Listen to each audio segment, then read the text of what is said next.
Hi friends, கத்திரிக்காய் மீன் குழம்பு எப்படி வைக்கிறதுன்னு பார்க்கலாமா? அதுக்கு முன்னாடி நீங்கள் இப்போ தான் ஃபஸ்ட் டைம் இந்த சேனல் பார்க்குறீங்கன்னா மறக்காமல் சப்ஸ்கிரைப் பண்ணிவிடுங்க. அதுக்கு தேவையான பொருட்கள் பார்க்கலாமா? 3 தக்காளி, ஒரு கைப்பிடி சின்ன வெங்காயம், கருவேப்பிலை, கொத்தமல்லி, 2 பச்சை மிளகாய். மிக்ஸி ஜாரில் 2 தக்காளியை கட் பண்ணி போட்டுக்கலாம்.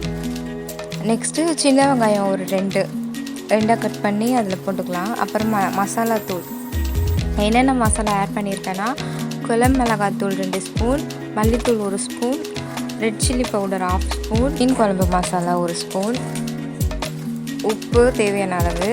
தக்காளி அரைக்கும் போதுவே இந்த மசாலாலாம் போட்டு அரைச்சிடலாம். அது தனியாக வச்சுட்டு அடுப்பு பற்ற வச்சு பேன் சூடானதும் ஆயில் சூடானதும் கடுகு, சோம்பு, வெந்தயம் 3 போட்டு பொரிஞ்சதும் கருவேப்பிலை, கொத்தமல்லி போட்டு ஒரு கைப்பிடி அளவு சின்ன வெங்காயம் போட்டு வதக்கி விட்டுட்டு வெங்காயம் வதங்கிறதுக்கு கல் உப்பு கொஞ்சம் போட்டுக்கலாம்.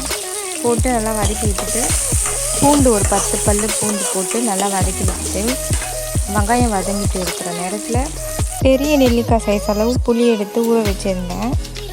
புளியை நல்லா கரைச்சி வச்சுட்டு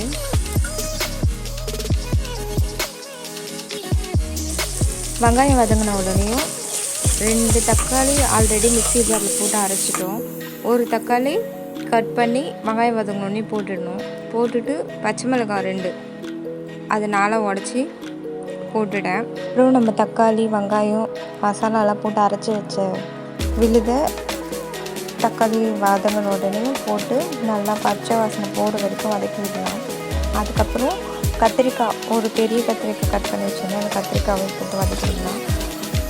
தக்காளி மசாலாலாம் பச்சை வாசனை போடுறதுக்கு நல்லா வதக்கி விட்டுட்டு அது மிக்ஸி ஜாரில் லைட்டாக தண்ணி ஊற்றி ஆல்ரெடி புளி கரைச்சி வச்சோம்ல அந்த தண்ணி இதில் மிக்ஸ் பண்ணிவிட்டு மஞ்சள் தூள் ஒரு 1/2 டீஸ்பூன் போட்டு மிக்ஸ் பண்ணி விட்டு நல்லா மூடி போட்டு ஒரு 10 நிமிஷம் கொதிக்க விட்டு நல்லா குழம்பு சுண்டின உடனேயும் ஆல்ரெடி நான் மீன் கழுவி மசாலா போட்டு ஊற வச்சுட்டேன். அதில் உப்பு, மஞ்சள்தூள், மிளகாத்தூள் உங்களுக்கு எவ்வளோ மசாலா தேவையோ அவ்வளோ ஆட் பண்ணிக்கோங்க.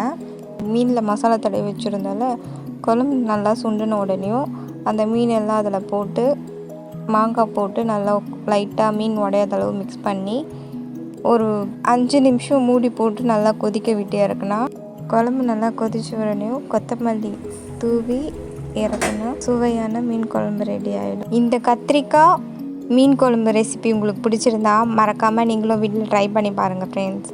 இந்த வீடியோ உங்களுக்கு பிடிச்சிருந்தா சப்ஸ்கிரைப், லைக், ஷேர் பண்ணுங்கள் ஃப்ரெண்ட்ஸ்.